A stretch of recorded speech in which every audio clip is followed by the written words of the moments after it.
some bullshit manufactured, fabricated allegations. I won't do that. These things that people want to make up and say about me, I've been dealing with it my whole life. Preposterous allegations my whole life, honestly. And I hate it. And it sucks. And being in the public spotlight, that's going to happen. It's part of the job. And I think a lot of people in today's society are afraid to talk about it, or they need to talk to their team about what should I say and what do I do? And oh my gosh, everything is going to I'm going to be ruined, and people aren't going to like me, and people are going to believe this. Like, yeah, all of that might be true, but it's like, if I know at the end of the day I didn't do something and someone's making some bullshit up, I'm going to come out and fucking defend myself. So before the podcast, I asked you if you wanted to talk about it, and originally I said we should leave it off the table just because it is a really, really sensitive subject, because you're dealing with a circumstance where, not with you, but there are legitimate actual victims involved. And you're right, a lot of people in Hollywood entertainment shy away from it, and so I also hate the idea of giving someone attention who lied about someone that I care deeply about in you. And I asked you to your face. I made you swear on Mom's life, my life, and I know you, and I trust you, and I love you and believe you. When you say it's all bullshit and that there is no sexual relationship that took place between you and this woman, and I, like you, tend to stick up for myself when I believe my truth is the truth. Mm-hmm. And I like that you're willing and enthusiastic to come on here and not be afraid to address something that is so absurd, because I think in an era where the Me Too movement is actually legitimate and finally men in power are being held accountable, I think, I said this in my Twitter post, I think accountability will be an earmark of our generation. I think it's something we're great at doing. And cancel culture, again, it has its perks. The Me Too movement, of course, like holding men accountable for being disgusting and misusing and abusing their power, I think is really important. And in an era where you have the occasional person come forward who fabricates a story to get attention or do so for whatever reason, I'm not sure if there is anything that is more vile, that is more disgusting, invalidating legitimate victims of abuse and sexual assault. It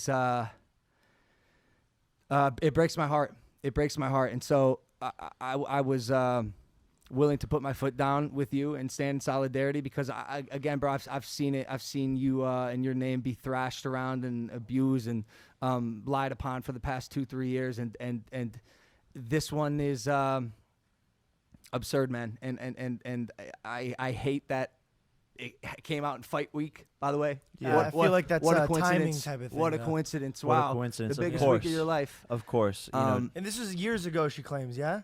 Well, so this is where it gets tricky, because the psyche of sexual assault and rape isn't always immediate. Yep. And that's why, as a table full of men talking about an issue like this, it is difficult. But when I look at him in the eyes and he tells me what he tells me about the situation, and that there was no sexual relationship that took place, I believe him.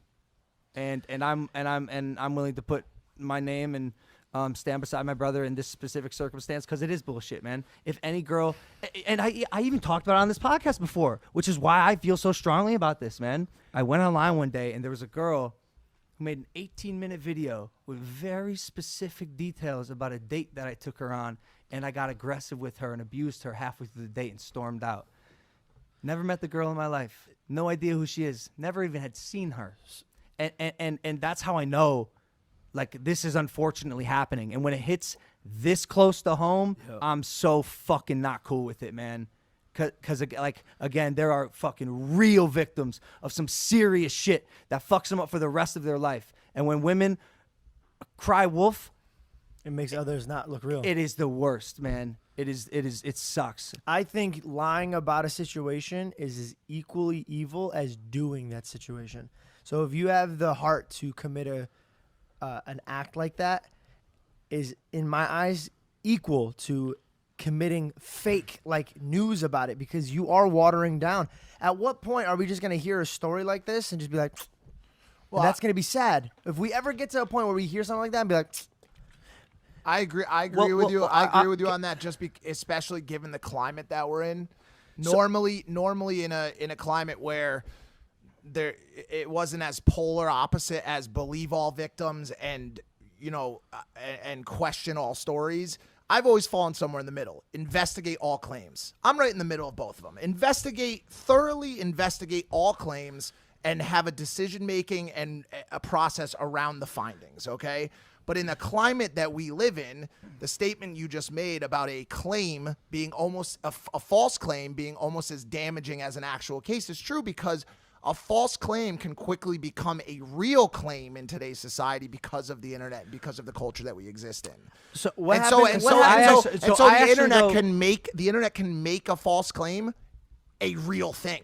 Like almost like it really happened. So I err on the side of like believing women. Like call me fucking that's woke ass bitch, sure. but like my knee jerk reaction is to side with the woman. Sure. And I would agree too. Yeah. I don't want to get into too many of the details, but it's like, I think if you have been accused of something and you didn't do it and you know that, and you can look yourself in the mirror and say, I did not fucking do this. I've never even had a sexual relationship with this girl by any means, and she's completely making up this whole entire story. Then you need is fucking crazy, bro. You need to go back after that person and make sure that you're suing for defamation. There are irreparable damages to this accusation. I hope you are. There are irreparable damages to this accusation that will follow me for the rest of my life. And there's already damages, like just behind the scenes shit of how messy things got this whole entire week from that is absurd. And it affects my life for many, many years to come. And I don't take that lightly, and my legal team doesn't take that lightly. And I will not back down from anyone who makes some false bullshit claims about me. I will chase it to the very fucking end and prove my innocence. And again, my character from years from now will show that this person and this individual is completely lying. And it's just fucked up, man. And you know where it sucks to be on the receiving end of it. And yeah, it's just bullshit. You are blessed